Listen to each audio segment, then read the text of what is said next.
Oke, Assalamualaikum warahmatullahi wabarakatuh. Selamat pagi dimanapun Anda berada. Hari ini kita akan belajar data movement dan distribution dalam mata kuliah Database Administration. Beberapa hal yang harus kita pahami ketika kita berbicara tentang data movement dan distribution. Ada di dalamnya ada loading, unloading, export, import, pull data movement, serta distributed database. Dan di dalam distributed database ini nanti juga akan kita bahas optimasi database. Bahwa cara yang paling mudah dalam melakukan pemindahan data dari satu tempat ke tempat yang lain oleh seorang DBA ini bisa menggunakan mekanisme loading and unload utilities.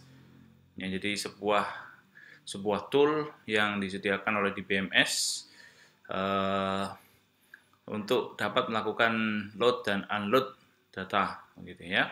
Nah, load ini adalah sebuah utilitas atau sebuah fitur yang bisa digunakan untuk membuat tabel ini berisi data yang baru. Jadi kalau istilah load itu kan sesuatu yang kemudian kita berikan beban di atasnya, nah itu kita sebut load.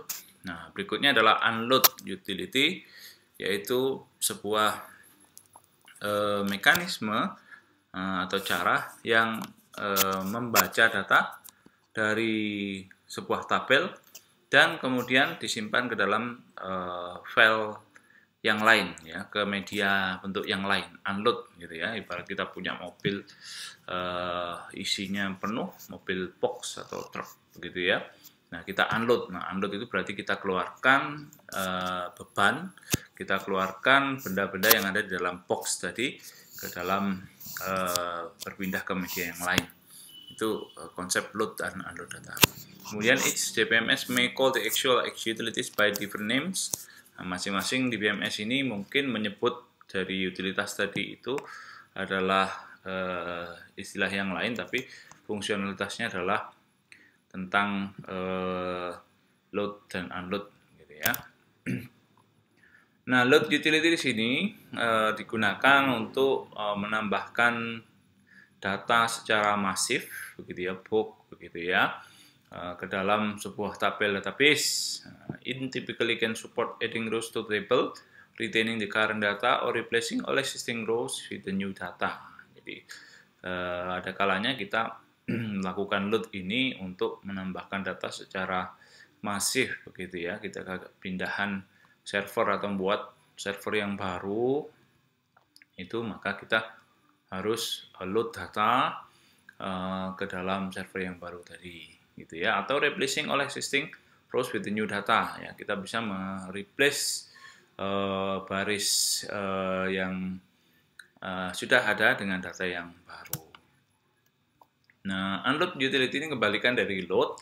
The purpose of the unload utility is to read data from database and write it to an output data file. Jadi kalau kita mau pindahan server, maka pertama langkahnya ya kita mekanismenya kita lakukan unload, begitu ya. Unload itu memindahkan dari server yang bekerja sekarang ke media file yang lain. Nah, ini kemudian hasil file media lain nanti yang akan digunakan oleh load tadi, gitu ya. Ibarat kita pindah rumah, begitu ya. Nah, rumah itu kita keluarkan isinya, nah itu kita sebut unload, gitu ya. Kita masukkan ke truk, begitu ya. Nah, truk tadi ya kalau menyebutnya dari perspektif truk ya berarti di load, begitu ya. Nah, truknya berpindah, kemudian bawa ke tempat yang baru, di unload lagi, di load lagi. Itu kalau barang, gitu ya. Tapi kalau data, prinsipnya sebuah server ini kita bisa lakukan unload, artinya kita pindahkan dari database ke media yang lain. Without an unload utility, database users are forced to use SQL select statement issued by interactive SQL facility, report writer, or application program in order to unload data. Nah, ini tanpa menggunakan unload utility ini, kita bisa menggunakan SQL select statement untuk membuat atau melakukan unload data. Jadi kita bisa membuat unload ini, memindahkan ke file yang lain menggunakan query SQL select, begitu ya. However, these methods are error prone and slow for large quantities of data. Ya, tapi cara seperti ini ya bisa menimbulkan error, begitu ya, dan relatif lebih lama jika memiliki data yang berjumlah banyak. Requiring developer to code a program to create file is inflexible and time consuming. Nah, kita memerlukan seorang developer untuk membuat software utilitas tadi. Nah, ini juga tidak fleksibel dan memakan waktu. Maka kita bisa gunakan utility unload yang sudah disediakan oleh DBMS untuk melakukan tugas kita tadi.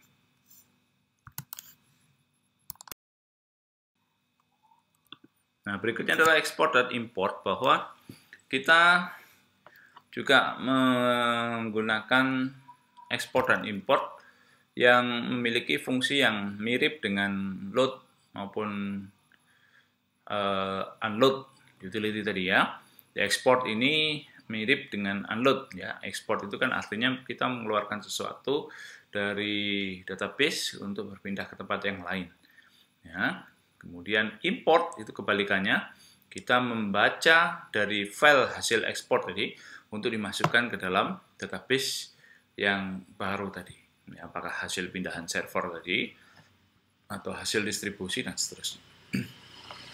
Nah, import dan export facilities typically work with more than just the data, bahwa import dan export ini memiliki karakteristik atau memiliki ciri-ciri yang lebih daripada sekedar data, bahwa dengan menggunakan export kita bisa juga menyertakan skema atau tabelnya. Jadi kalau di dalam proses ekspor ini kita bisa atur yang kita ekspor ini apakah hanya data ataukah termasuk di dalamnya struktur tabelnya, gitu ya. Struktur tabel itu berisi field-fieldnya, panjangnya, kemudian indeksnya dan seterusnya, kemudian juga termasuk di dalamnya datanya. Sometimes the export file contains more than just single table, bahwa hasil ekspor file ini bisa jadi lebih dari satu tabel, begitu ya. Some export facilities enable the DBA to specify single table, bahwa beberapa fasilitas ekspor ini memungkinkan seorang DBA ini untuk menspesifikkan tabel khusus, gitu ya. Kemudian diikuti hubungannya dengan tabel yang lain, ya, untuk melakukan ekstraksi keseluruhan file dan data. Beberapa import atau ekspor beberapa fasilitas import dan ekspor ini memberikan fitur yang mirip dengan unload, ya, untuk sebagai contoh milih sampel, ada subset. Subset itu artinya sebagian dari data, gitu ya. Dan membatasi data mana saja yang akan diimport maupun ekspor, gitu ya. Nah, di sini ada satu statement, not every DBMS offer import and export utilities. Ya, jadi tidak semua DBMS offers import and export utilities. Berikutnya adalah bulk data movement, ya. Di bagaimana kemudian kita memindahkan data dari satu tempat ke tempat lain dengan jumlah data yang bulk itu besar, gitu ya. Kita bisa menggunakan ETL software. Nah, ETL ini panjangannya adalah extract, transform, and load. ETL ini bisa membantu kita kalau datanya itu strukturnya macam-macam, gitu ya. Dan kita bisa melakukan perpindahan itu. Atau berikutnya adalah replication and propagation. Kemudian ada messaging, software, and others. Lebih lengkapnya berikut slide-nya. Ini ada slide-nya. ETL software. ETL is a type of software that perform data movement. Dengan ETL ini sebuah software yang dapat melakukan memindahkan data, begitu ya. Nah, ETL ini memiliki kepanjangan extract, transform, and load, gitu ya.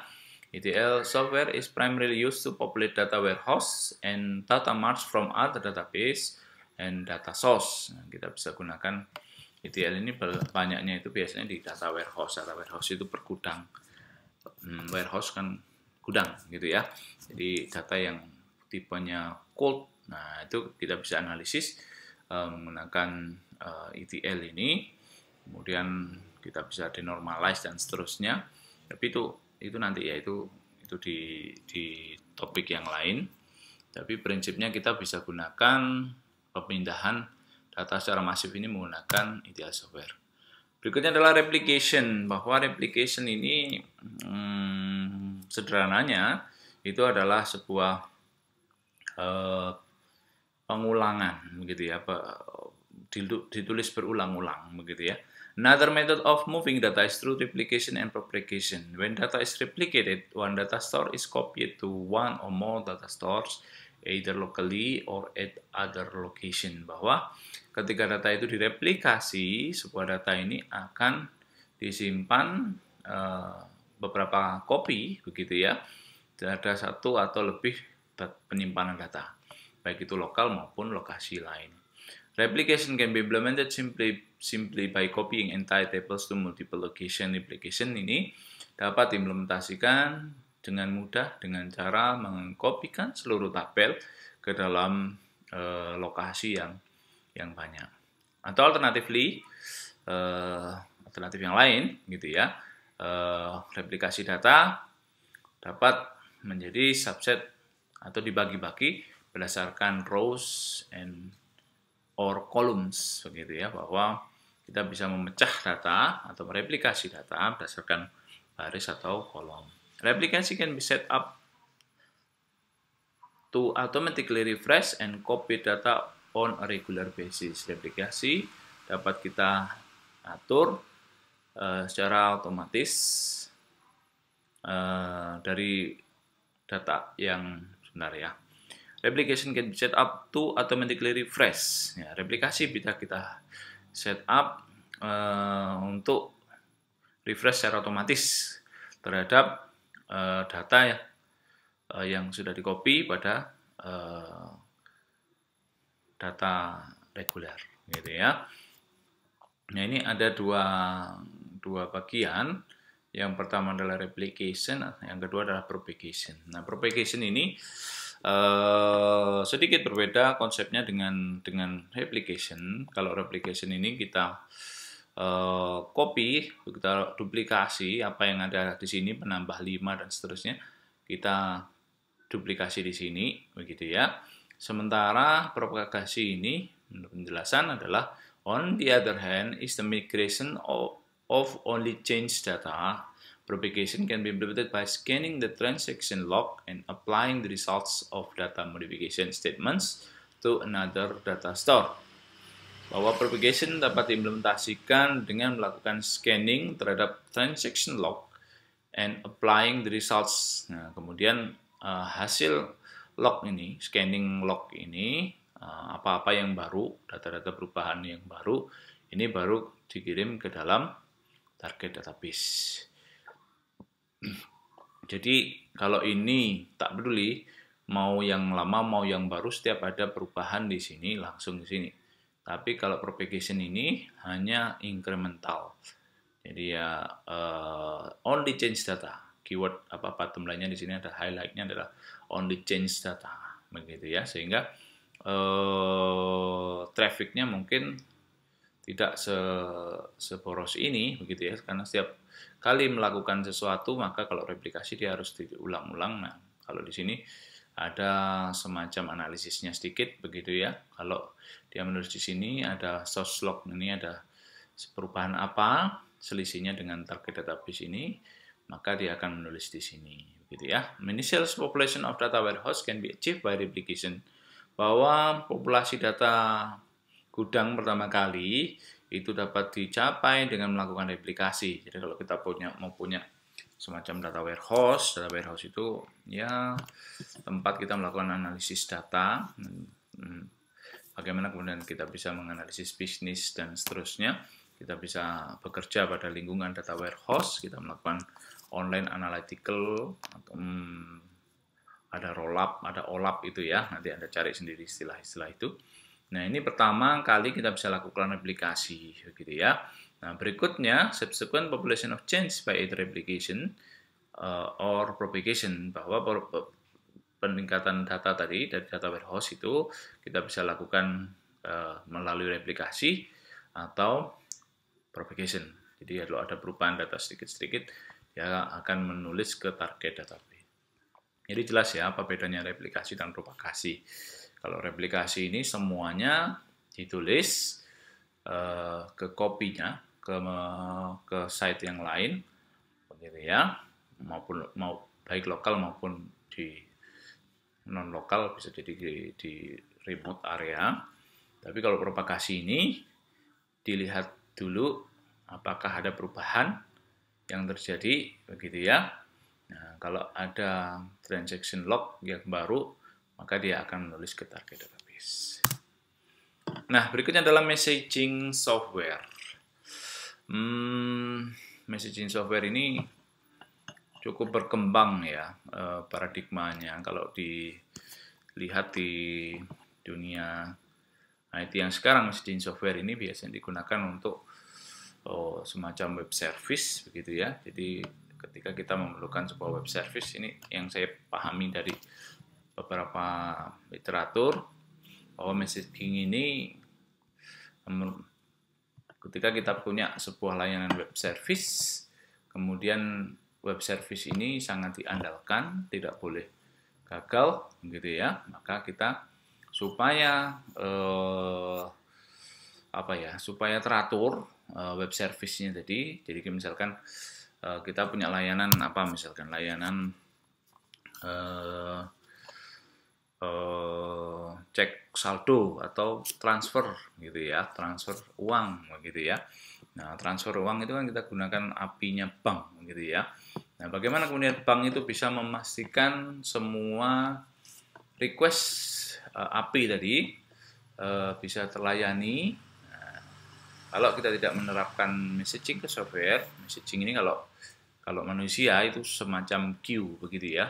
Nah, di sini di penjelasan di sini ya, messaging software also known as message queuing software or application integration is another popular form of data movement, gitu ya. Nah, jadi antri, gitu ya, kita buatkan semacam antrian untuk memproses datanya tadi. Nah, karena datanya ini banyak, kemudian yang mau masuk ke sana itu juga banyak. Nah, maka kita bisa menerapkan messaging software. Anda bisa bayangkan kalau transaksi Tokped dan seterusnya itu bagaimana kemudian pengecekan saldonya, pengecekan bukti pengecekan bukti transfer dan seterusnya. Nah, itu kan setiap aplikasi kan pasti antri, begitu ya. Nah, kalau kita tidak menggunakan message queuing ini, maka nanti akan kesulitan ya. Jadi yang menang nanti yang internetnya dekat, internetnya cepat, gitu ya. Nah, yang prosesnya mungkin cepat. Nah, kalau ada proses yang wait, yang block, begitu ya, maka ya dia akan terhambat. Maka perlu sebuah queue, begitu ya. When using message queue, data is placed onto the queue by one application or process. The data is read from the queue by another application or process. Bahwa ketika menggunakan message queue, data ini kemudian diletakkan dalam sebuah antrian yang diatur oleh sebuah aplikasi atau sebuah proses.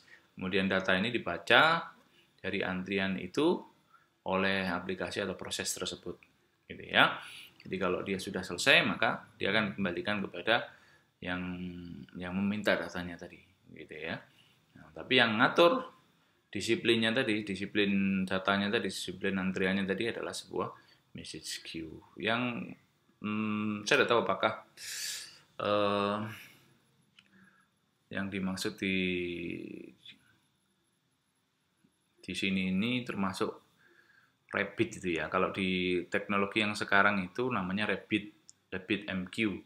Itu open source kalau nggak salah ya. Jadi dia bagaimana kemudian melakukan message queuing begitu ya, tapi web service ya.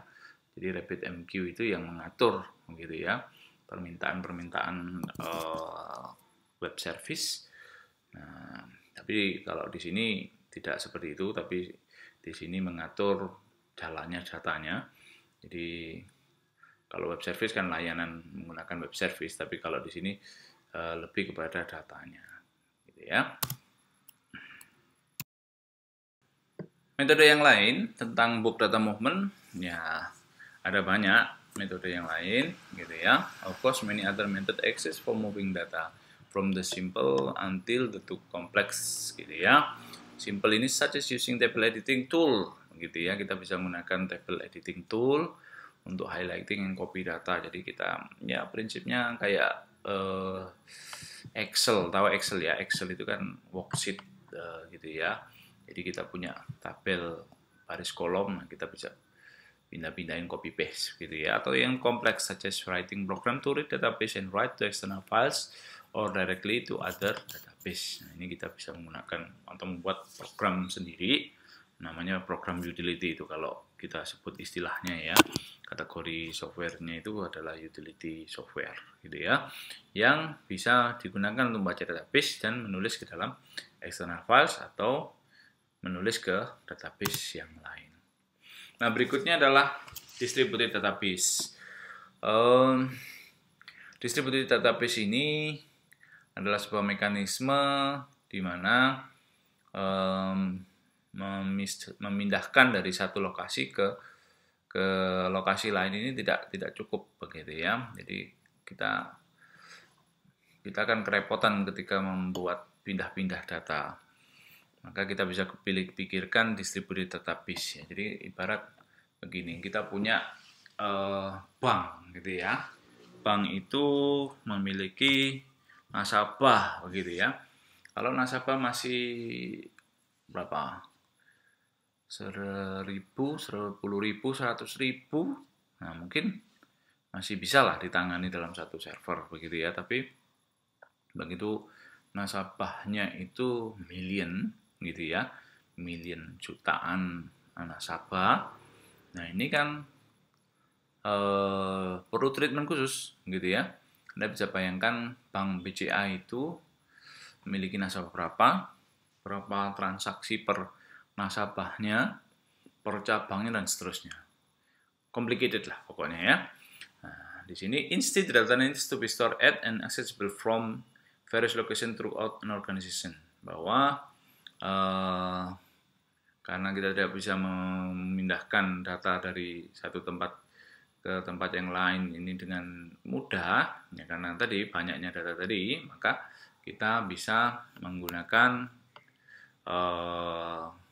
pendekatan yang berikutnya yaitu distributed database ya, bahwa data ini perlu disimpan pada tempat tertentu begitu ya. Kemudian yang bisa diakses dari mana, dan beberapa lokasi atau organisasi yang spesifik begitu ya, yang dapat mengakses itu. Agak membingungkan ya, tapi kalau bahasa sederhananya nanti kita akan melakukan semacam partisi gitu ya. Kalau Anda belum pernah mendengar istilah partisi itu ya, kita bagi gitu ya, kita bagi sebuah storage itu menjadi beberapa bagian begitu ya. Kalau hard disk kita partisi gitu ya, simpelnya itu hard disk kita partisi, ada C, D, E begitu ya. C kita isi Windows, D kita isi data, E kita isi apa misalkan master file dan seterusnya. Maka pekerjanya kalau OS ya pasti di C, ya, begitu ya. Kalau data di D, kalau installer dan seterusnya mungkin di E. Itu paradigma sederhananya seperti itu. Bahwa ketika kita menggunakan distributed database, nah di sini permits data to reside at different physical location in different database perhaps using different DBMS software on different operating system. Bahwa dengan pendekatan distributed database ini, data ini boleh berada pada lokasi fisik yang berbeda, gitu ya.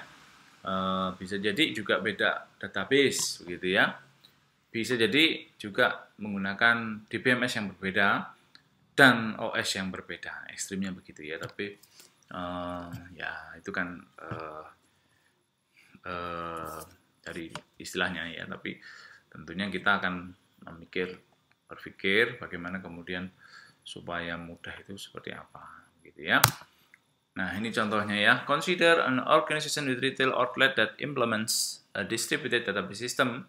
Bahwa sebuah organisasi retail, nah, Anda kalau bingung, Indomart begitu ya.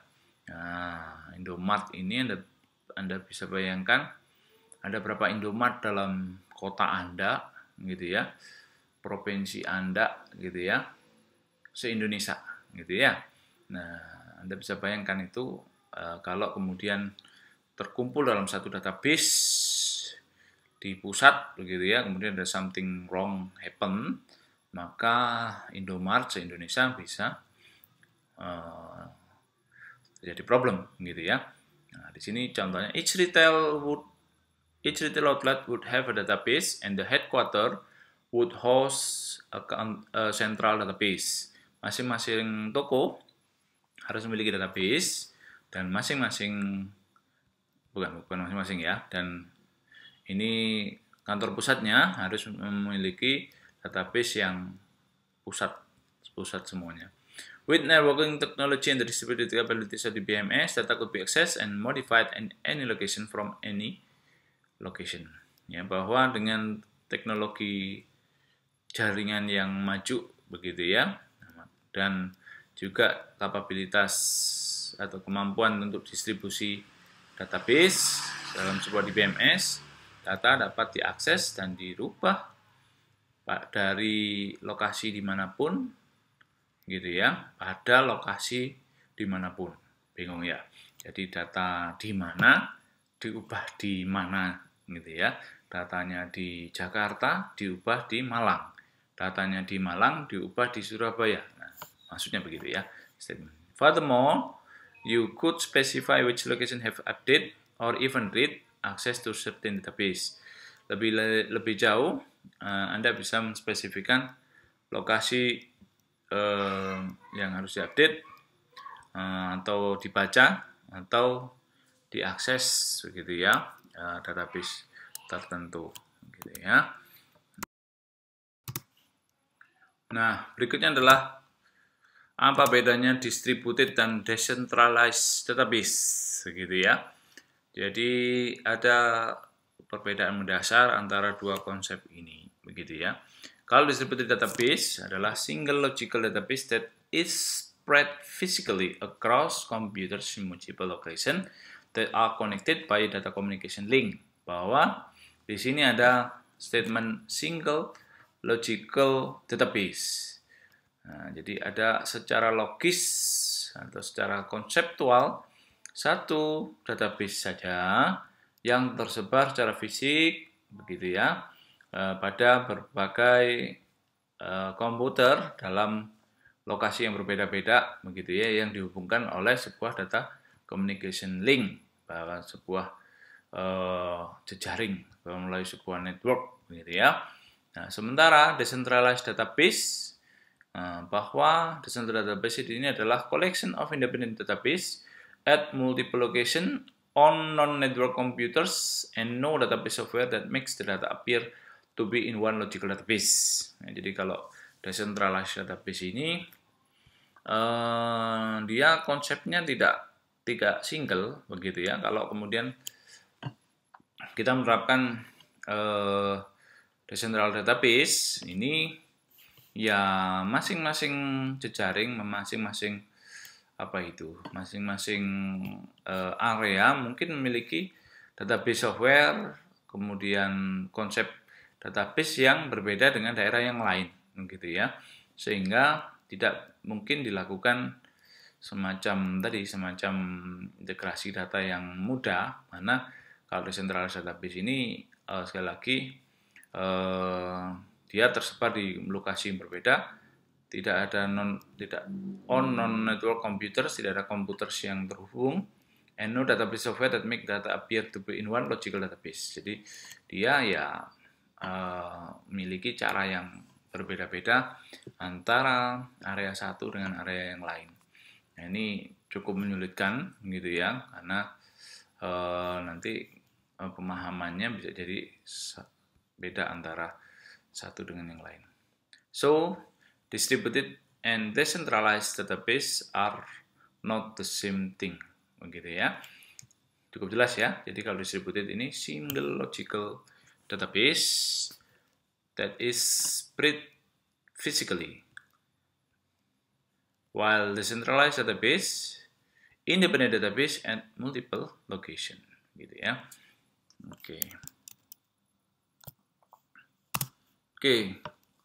Lalu mengapa kemudian kita perlu distributed database? Nah, ini ada beberapa hal. Ada business unit autonomy and distribution. Nah, bahwa setiap unit ini memiliki otonomi sendiri dan terdistribusi sendiri, begitu ya. Ada data sharing. Nah, ini yang penting ya. Jadi kalau di decentralized itu sharing, tapi ya yang di-share itu harus paham dengan apa yang dibuat, gitu ya. Kalau di sini kan karena dia itu single logical, maka ya semuanya paham dengan itu, dengan konsep itu. Data communication cost, nah, kita bisa mempertimbangkan connection cost. Kemudian data communication reliability and cost. Jadi kehandalan komunikasi data dan biaya, gitu ya. Dan multiple application vendor. Nah, ini bisa jadi sebuah aplikasi itu yang tidak dibuat sendiri, tapi dibuat oleh vendors. Maka ini kemudian kita perlu suatu yang semacam yang standar, begitu ya. Karena kalau tidak nanti yang kesulitan yang mengatur datanya, begitu ya. Kalau dari vendor begini, kemudian nggak ada aturan main, ada konseptual yang tunggal, begitu ya. Maka setiap vendor punya cara sendiri dalam melakukan representasi data, sehingga akan menyulitkan. Database recovery, nah ini juga dengan teknologi distributed database ini recovery-nya lebih mudah karena teknologinya sama, gitu ya, mungkin hanya datanya saja. Ada transaction analytic processing. Nah, ini juga penting karena sekali lagi data itu adalah valuable. Data itu sekarang menggantikan minyak, begitu ya. Kalau dulu fuel, gitu ya, fosil, bahan bakar fosil itu is money. Kalau sekarang data is money, sehingga orang yang menguasai data bisa menjadi menguasai ekonomi. Nah, ini berikutnya adalah distributed database environment, bahwa database yang terdistribusi ini lingkungannya bisa homogen maupun heterogen, gitu ya. Homogen ini artinya ya satu jenis saja, sementara di sini heterogen ini berarti environment-nya bisa bermacam-macam. Nah, sini ada autonomous dan ada non-autonomous. Autonomous ini berarti dia sudah mendukung secara otomatis. Nah, ini non-autonomous berarti tidak otomatis. Kemudian di heterogen ini ada sistem, ada gateway, ada partial, ada full DBMS functional, ada federated, ada unfederated, ada loose, ada tight, gitu ya. Nah, ini semua itu kemungkinan yang mungkin muncul ketika kita menerapkan distributed database. Lebih lengkapnya seperti apa Anda bisa baca di bukunya ini ya, buku distribut DBA ya. Oke, nanti ada di chapter 19 ya, sesuai di slide-nya ini. Nah, ini ada penjelasan tadi. Diulangi ya, bahwa mungkin ini same DBMS at each node, ada masing-masing node ini memiliki DBMS yang sama. Autonomous ini berisi independent DBMS, passing message back and forth to share data update. Nah, kalau non-autonomous ini ada central, kemudian di dalamnya ada coordinating DBMS. Jadi kalau non-autonomous ini ada pusatnya, ada coordinatingnya. Kalau ini bersifat sendiri-sendiri, mereka saling kirim tanah lain. Homogen ini easy to manage, difficult to enforce ya. Easy to manage, mudah untuk di manage, tapi susah untuk di enforce ini apa ya, dipaksa gitu ya. Heterogeneous, different DBMS at different nodes. DBMS memiliki perbedaan antara node satu dengan node yang lain. Kalau di sistem ada yang full or partial DBMS functionality, bahwa ada bagian tertentu yang menerapkan full DBMS, ada yang partial. Gateways, simple path are created to other database without the benefit of one logical database ya. Kalau gateway ini semacam apa ya? Semacam yang dia menyediakan path ini ya, path untuk membuat bekerja di database lain gitu ya, daripada bekerja dalam satu logical database. Kekurangannya adalah difficult to manage begitu ya, lebih sulit untuk di manage. Preferred by independent organization. Nah, ini lebih disukai oleh independent organization gitu ya. Dalam homogeneous non-autonomous database, data kemudian distribusikan pada semua node dengan DBMS yang sama pada masing-masing node, dan semua data ini kemudian dimanage oleh distributed DBMS. Distributed DBMS ini ya di sini dijelaskan no exclusively local data. Jadi tidak ada lokal data yang eksklusif, artinya orang lain tidak boleh masuk, tidak boleh, tidak ada seperti itu. Jadi anyone can access begitu ya. All access is through one global schema, and the global schema is the union of all the local schema gitu ya. Ada istilah global schema, ada istilah local schema. Skema itu kalau di dalam apa itu, di dalam kode itu bisa menjadi sebuah package begitu ya. Kalau di dalam file itu menjadi sebuah directory begitu ya. Nah, skema ini bisa jadi satu skema beberapa database begitu ya, atau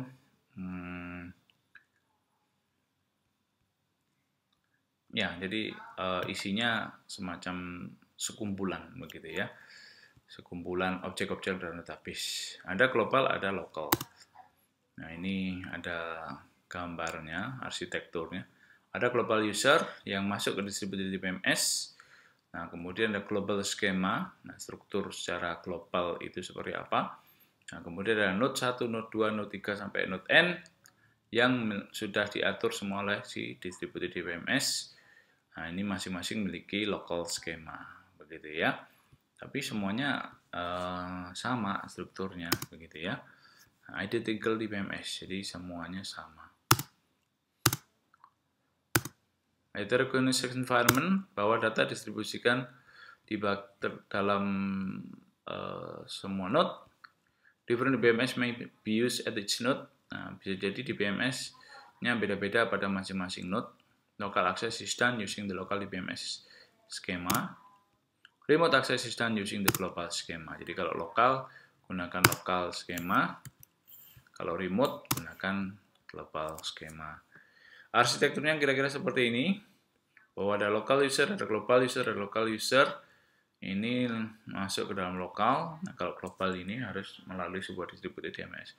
Ini prinsipnya hampir sama dengan apa itu domain begitu ya, DNS, domain name system begitu ya. Tapi kalau domain name system itu kan memetakan antara host IP begitu ya. Nah, kalau di sini isinya adalah sekumpulan di BMS. Nah, di BMS 1, 2, 3, 4, 5 sampai N ini bisa jadi berbeda di BMS-nya begitu ya.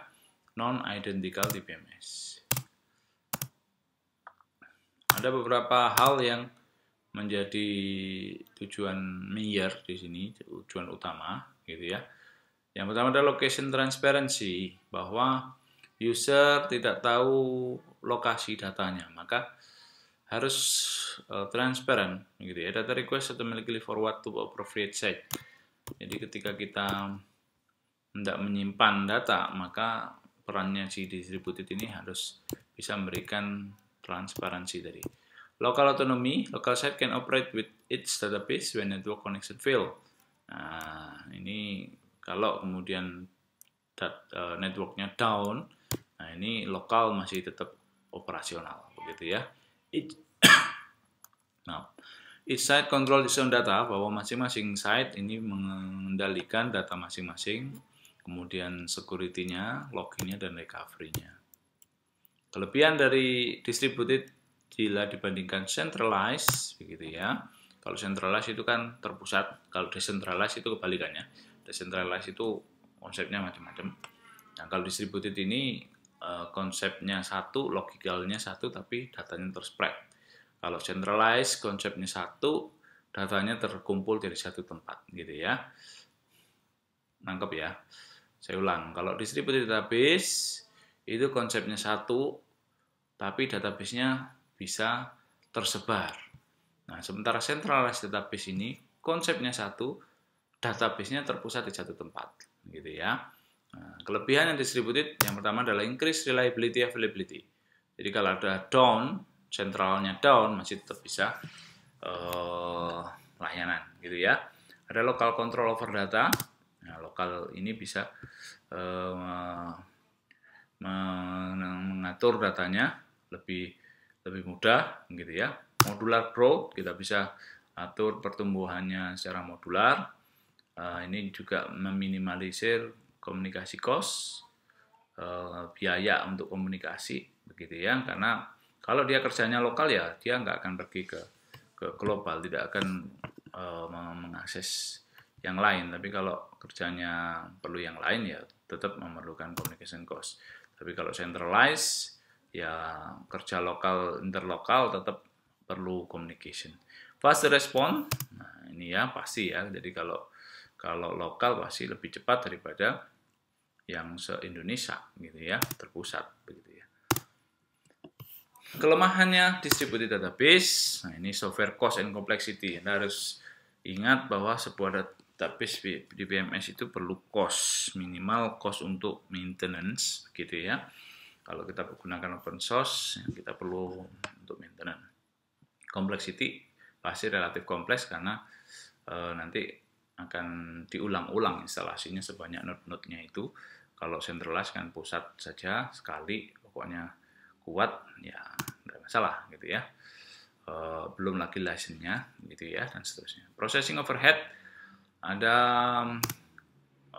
overhead processing, maksudnya itu ya ada beberapa yang agak boros secara apa ya, secara kalau centralized kan terpusat ya, kita lakukan di pusat, maka yang lain lihat data sudah langsung terubah begitu ya. Tapi kalau di distributed kan ada mekanisme tadi ya, mekanisme movementnya tadi begitu ya, maka ada processing overhead. Data integrity exposure, nah ini juga termasuk di dalam risiko integritas datanya. Karena distributed maka bisa jadi datanya nggak real time begitu ya, karena kan harus synchronize dulu begitu ya. Nah ini slow response for certain queries, jadi ada beberapa query yang lebih lambat gitu ya. Nah berikutnya adalah bagaimana kemudian pilihan di dalam distribusi atau membuat distribusi database. Ada beberapa pilihan. Yang pertama adalah replication, yaitu mengcopy data ini pada beberapa site, gitu ya. Replication ini diulang-ulang, jadi copy di sini, copy di sini, copy di sini, gitu ya. Atau kita gunakan partitioning, ada horizontal, ada vertical. Horizontal di sini different rows of table distributed of different side, begitu ya. Jadi kalau kita punya sebuah tabel isinya kolom dan baris, nah kalau horizontal ini maka kita bagi barisnya, begitu ya. Kalau vertikal ini kita bagi kolomnya, begitu ya. Jadi kalau nanti ada contohnya, ilustrasinya. Different column of table distributed to different side.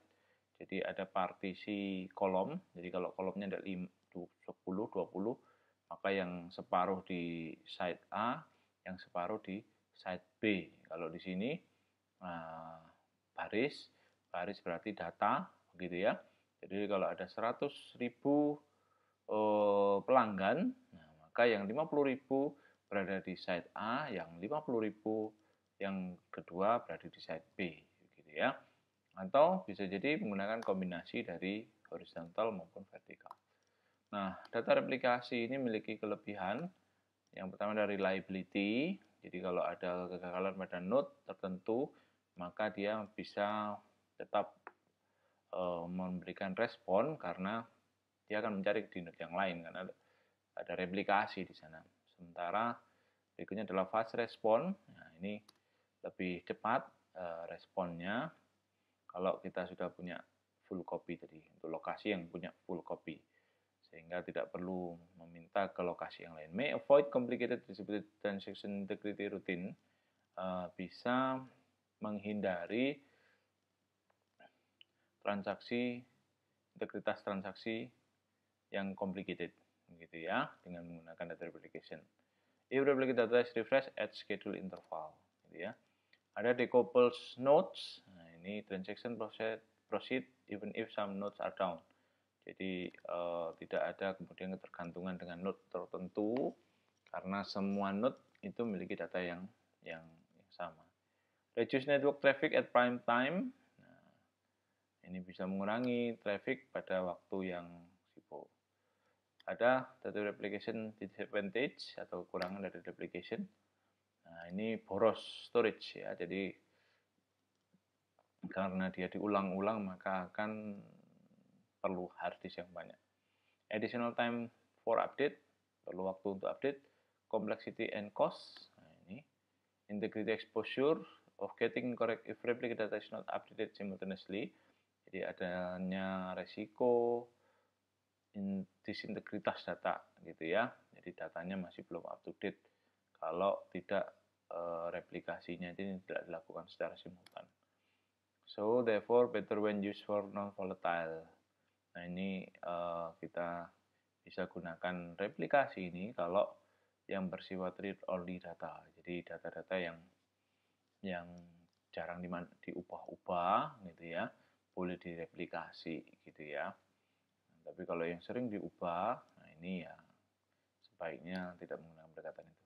Nah, ini ada contoh horizontal and vertical partitioning. Kita punya 1, 2, 3, 4, 5, 6, 7, 8, 7 ya. Kita punya 7 data, kita punya 4 kolom.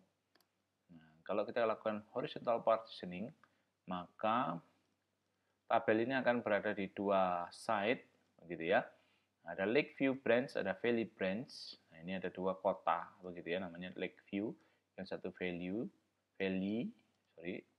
Nah, jadi ini sama dengan bank yang kita miliki ya. Kalau bank itu kalau kita kehilangan buku tabungan, kenapa kemudian kita harus kembali ke tempat kita mengurus? Karena mereka menerapkan ini.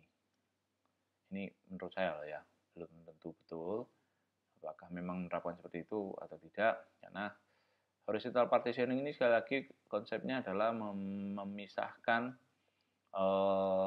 data secara horizontal, gitu ya.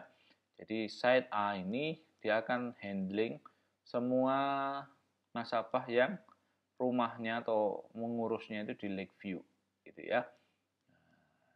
Berikutnya Valley Branch yang set yang kedua, semua nasabah Valley Branch akan diatur di sini. Ya, jadi ada kelebihan dan kurangnya, nanti kita lihat kelebihan dan kurangnya ya. Yang jelas kalau ada perubahan data di Lakeview, maka yang dirubah adalah yang di sini, bukan yang di sini. Walaupun dia ngubahnya ke kantor cabang Valley Branch, gitu ya, dia perginya datanya dirubah di sini.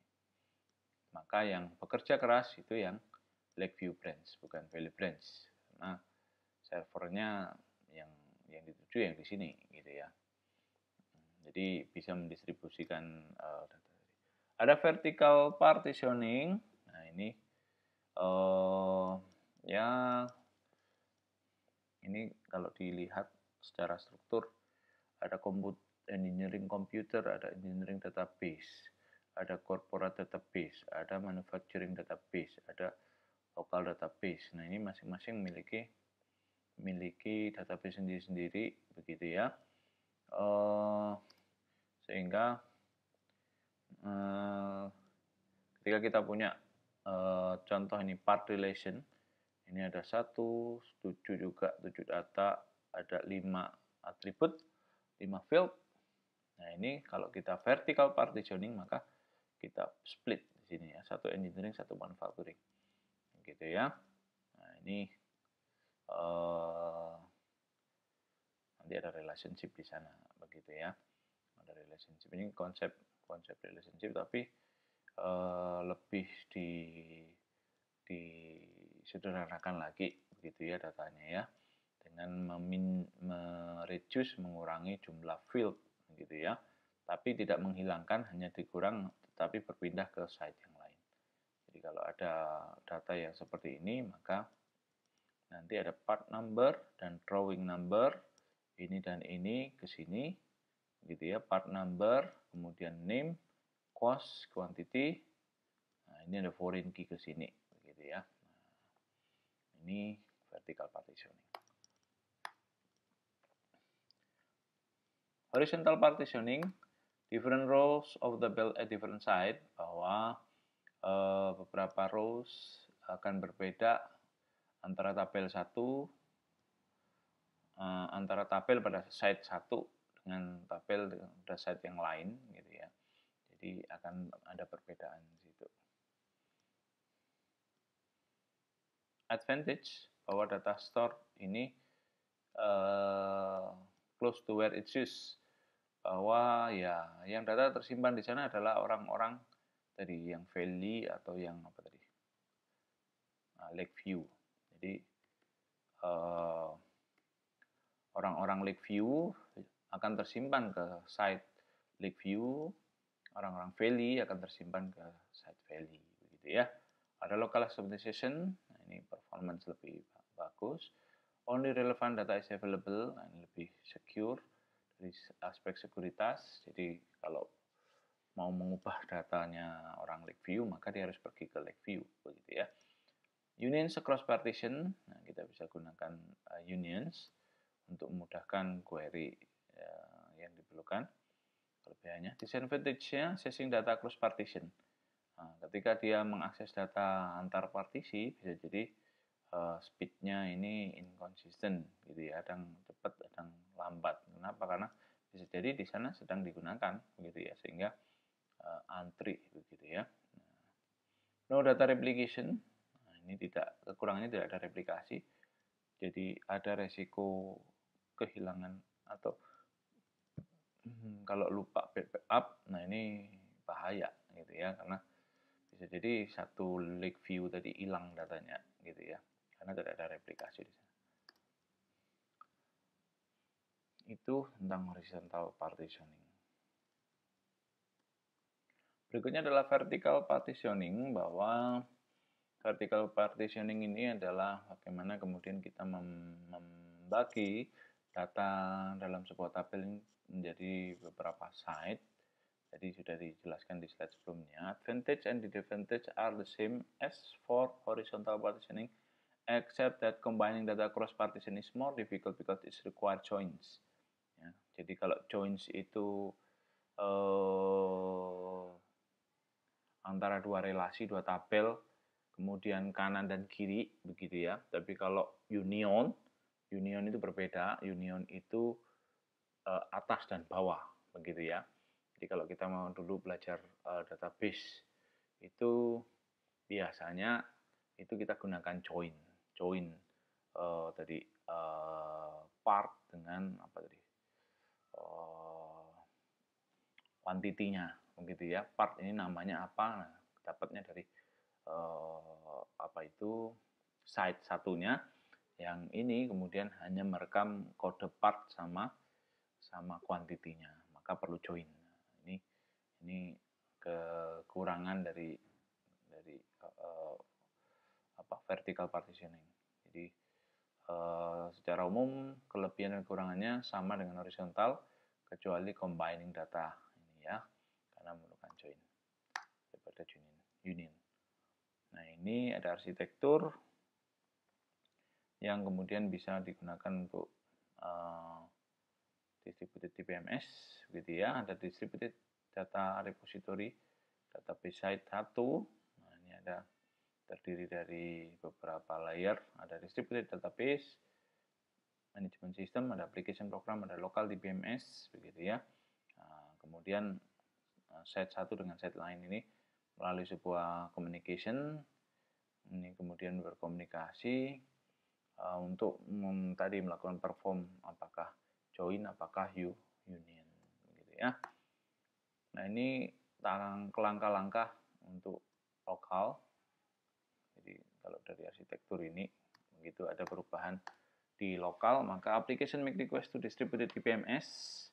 Sebuah aplikasi meminta sebuah layanan pada distributed DBMS, kemudian kedua DBMS checks distributed data repository for location.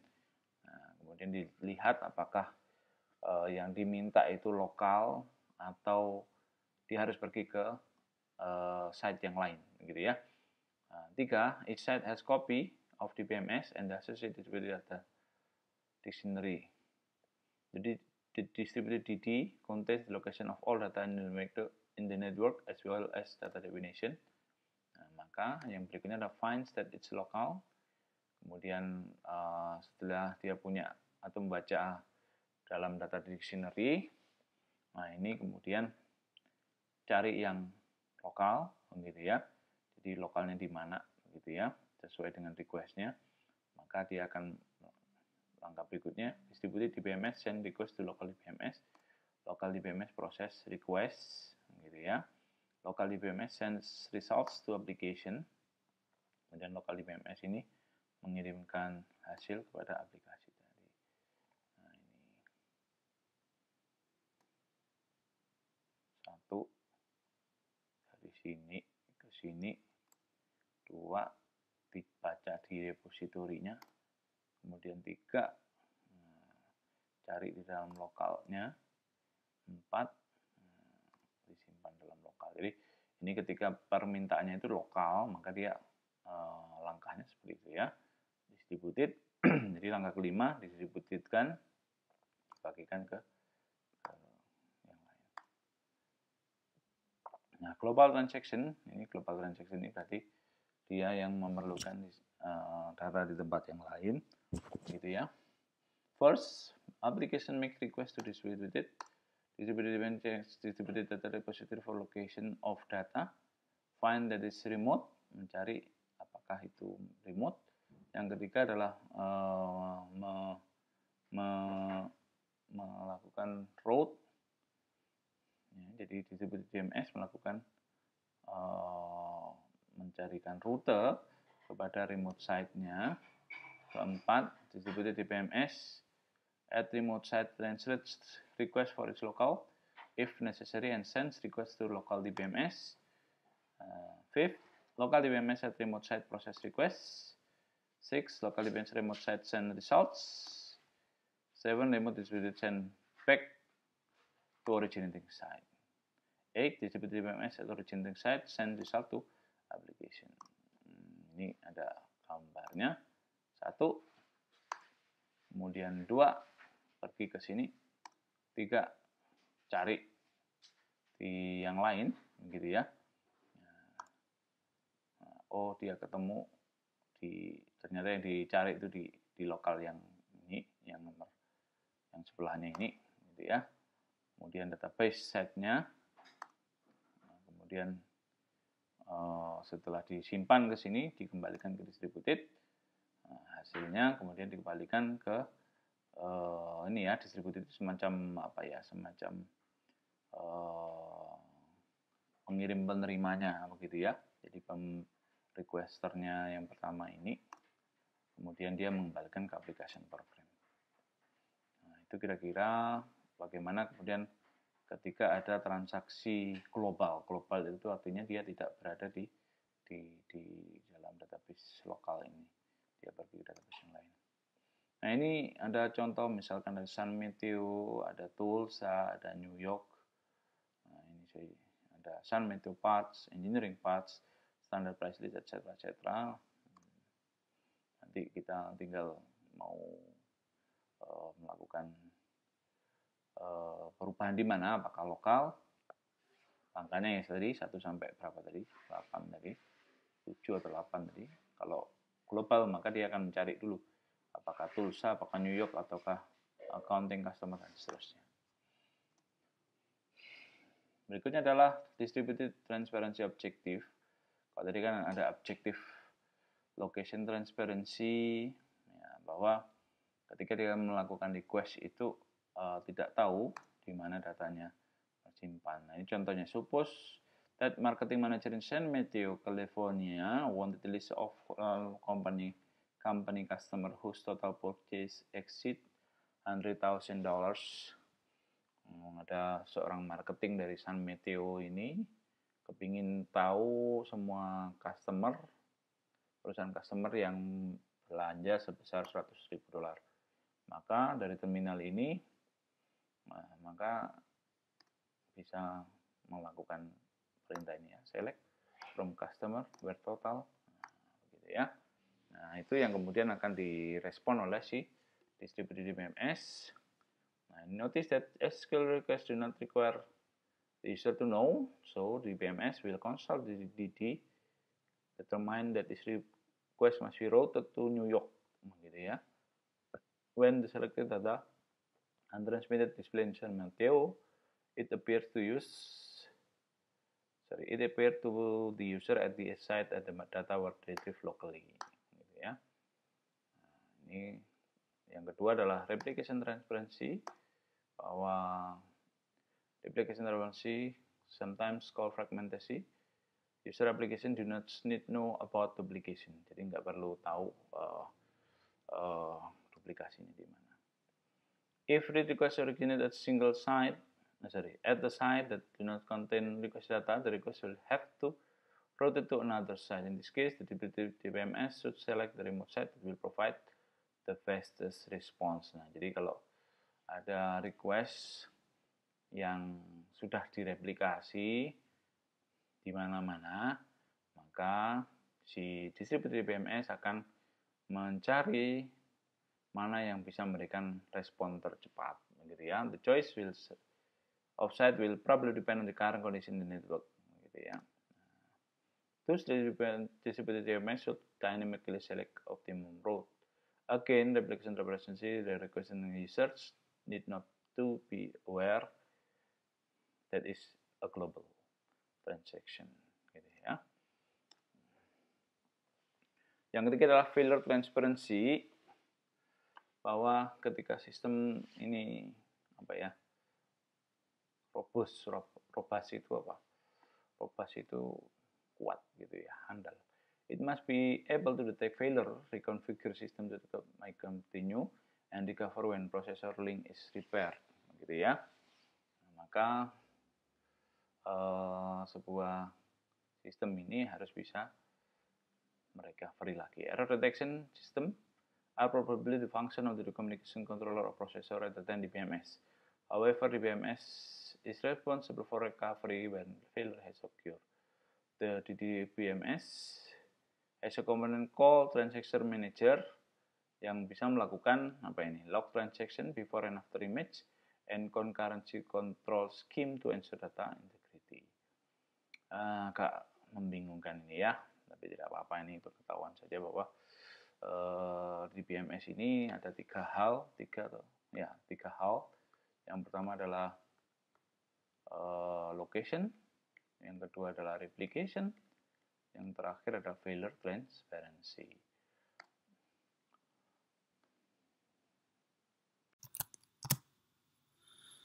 Nah, untuk bagaimana kemudian kita bisa melakukan transparansi tadi, kita bisa menggunakan mekanisme two-phase commit.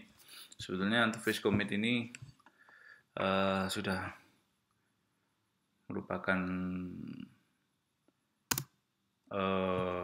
mekanisme untuk meminimalisir terjadinya deadlock, begitu ya. Jadi kalau di dalam sistem basis data itu untuk transaksi yang concurrent kita bisa menggunakan two-phase commit, begitu ya. Ada dua fase commit. Yang pertama adalah prepare phase. Ada koordinator receive commit request. Koordinator ini kemudian menerima request dari sebuah commit, gitu ya. Koordinator instruct all resource manager to ready to go either way on the transaction. Each resource manager write all update from transaction. Nah, ini penjelasannya agak panjang.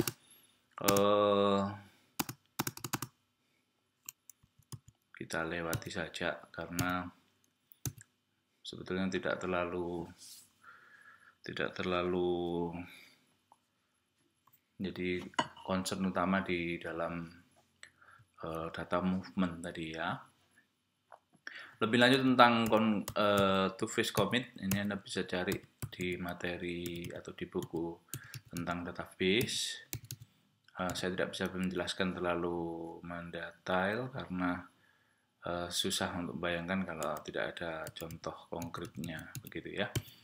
Nah, berikutnya adalah concurrency control. Nah, ini bagaimana kemudian kita memastikan bahwa ketika bersama-sama akses data itu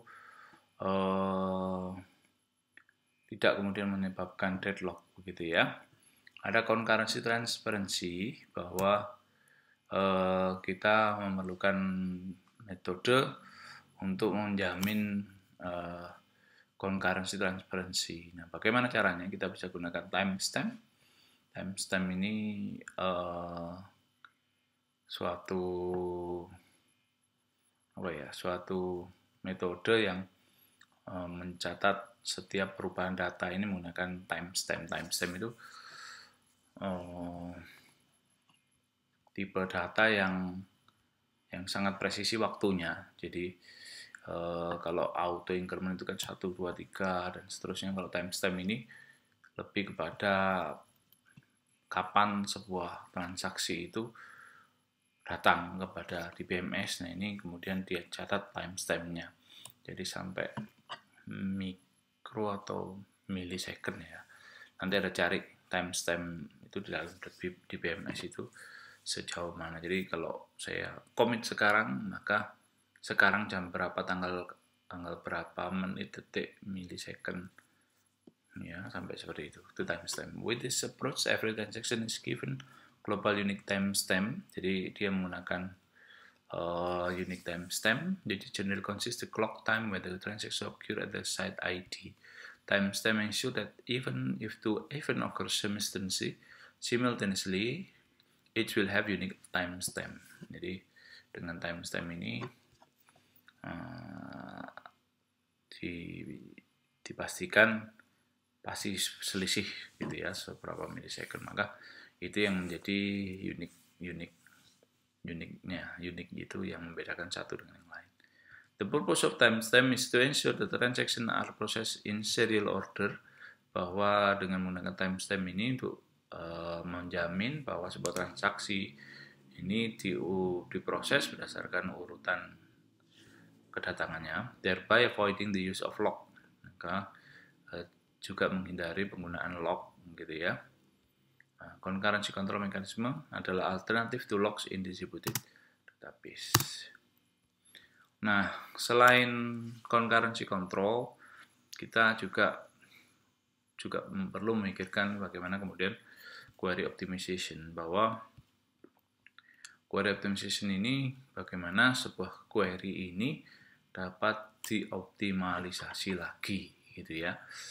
Kalau kita punya data 1 juta, kemudian kita select from transaksi 1 juta, Anda bisa bayangkan yang query 1 juta tadi hasilnya berapa detik begitu ya. Kalau kemudian setiap pengguna kemudian melakukan query yang sama, maka ya kita bisa pastikan aplikasi jadi lambat begitu kan. Maka kita perlu query optimization. Major decision for the DBMS is how to process a query which is affected by both the way a user formulates a query and the intelligence of distributed DBMS to develop sensible plan for processing. Bahwa major decision for DBMS, keputusan utama, keputusan penting gitu ya dari sebuah DBMS adalah bagaimana memproses sebuah query. Yaitu apa saja yang terpengaruh oleh keduanya, yaitu bagaimana user memformulate sebuah query dan intelligence of the distributed DBMS to develop sensible plan for processing. Jadi yang pertama adalah query-nya sendiri, yang kedua adalah di mananya tempat dari distributed DBMS tadi. Nah, ini contoh tadi kan dibagi-bagi ya, ada supplier, ada part, ada shipment gitu ya. Saya tidak hafal, tapi kita ikuti saja di slide-nya ini. Ada supplier, ini ada 10.000 di Detroit. Part ini ada 100.000 di Chicago. Shipment, ini pengiriman, begitu ya, ada 1 juta. Nah, shipment itu berarti kan supplier mengirim part, begitu ya. Ini di Detroit juga. Nah, maka a query is made to list supplier number of Cleveland, supplier of Fred part, gitu ya. Maka query-nya kira-kira seperti ini. Anda bisa bayangkan, ini ada berapa kombinasi antara supplier, part, shipment, ya 10.000, 100.000, 1 juta, gitu ya. Nah, maka kita harus melakukan query optimization. Each record in each relation is 100 characters. Jadi setiap baris panjangnya tipenya ada 100, maka there are 10 red part gitu ya, of 100,000 shipment, dari 100.000 Cleveland and negligible query. Nah, intinya kita harus ngerti dulu query ini perlu berapa byte gitu ya, perlu komputasi berapa lama gitu ya kira-kira. Maka kita harus bisa melakukan estimasi itu. Nah, kira-kira ini contohnya. Nanti lebih mendetail Anda bisa baca di buku, di slide-nya, diulangi lagi pelan-pelan begitu ya. Nanti saya akan kasihkan slide-nya. Move path relation to Detroit. Nah, ini ada 18,7 menit. Anda bisa bayangkan 18 menit. Supplier, nah, 88 jam. Join supplier 2,3. Wah, pusing ya. Nah, project part, project itu select gitu lah ya. Select atribut mana dengan apa gitu ya. Nah, join, nah ini menit. Nah, pusing pasti ya. Nah, maka kita harus lakukan query optimization. Yang pertama adalah query decomposition, yang kedua adalah data localization, ada yang terakhir global optimization. Ini istilah begitu ya. Nah, decomposition ini di write and simplify. Jadi query-nya harus kita tulis ulang, kita buat simple. Data localization, query kita fragment itu dibagi-bagi begitu ya. Nah, ada global optimization, order in which to execute query fragment, data movement between site, dan seterusnya. Maka kita bisa gunakan semi join di sini. In a query involving multi-site join, possibly distributed database with replicated distributed database must decide where to access the data and how to proceed. One technique used to make a process distributed query is called semi join operation gitu ya.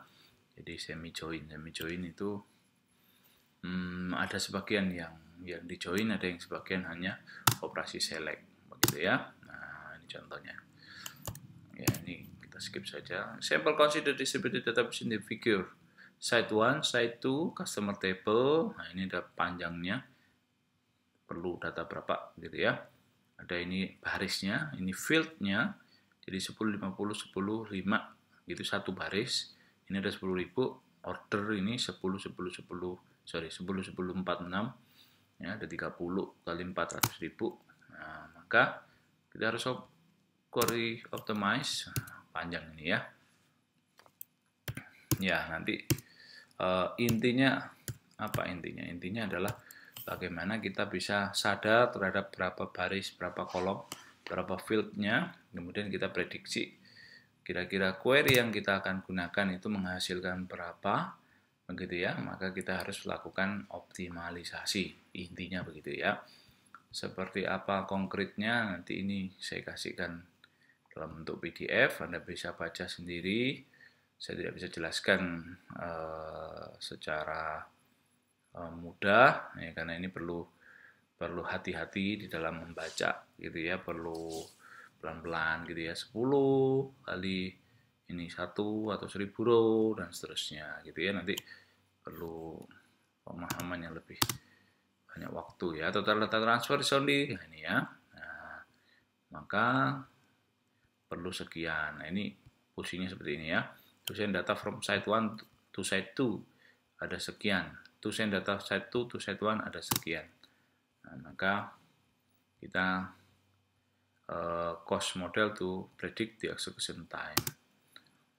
Oke, itu tadi bagaimana kemudian sebuah data yang banyak tersebar di beberapa site, kemudian kita harus perlu lakukan optimalisasi begitu ya. Caranya bagaimana tadi? Ada 3 langkah tadi. Nah, ini contohnya seperti itu. Kemudian ada problem di sini, distributed performance problem, bahwa the biggest threat to performance is network traffic. Tantangan terbesar dalam performance sebuah data distribusi database adalah jaringan. Performance distributed environment is defined by throughput and response time. Performance ini didefinisikan dengan throughput dan response time. Throughput itu berapa per second, berapa row, berapa juta begitu ya. Response time itu kemudian berapa waktu yang diperlukan. The server views performance primarily in terms of throughput. The requester however views performance more in terms of response time. Oke,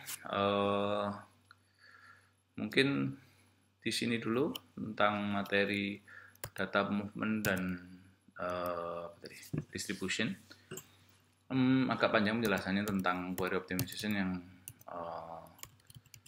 di buku tidak ada ya. Di buku itu tidak dijelaskan seperti ini, tapi di slide-nya ada, tidak apa-apa. Nanti Anda bisa ada gambaran bagaimana kemudian sebuah data distribusi dari satu site ke site yang lain. Perlu resource berapa, perlu perhitungannya seperti apa. Nah, di slide ini menjadikan contoh sederhananya. Jadi kira-kira seperti itu. Anda bisa bertanya di kolom komentar di bawah ya, di channel YouTube saya. Mungkin ya karena kita kan sedang darurat COVID gitu ya, jadi kita gunakan media YouTube untuk memudahkan kita mempublish video gitu ya.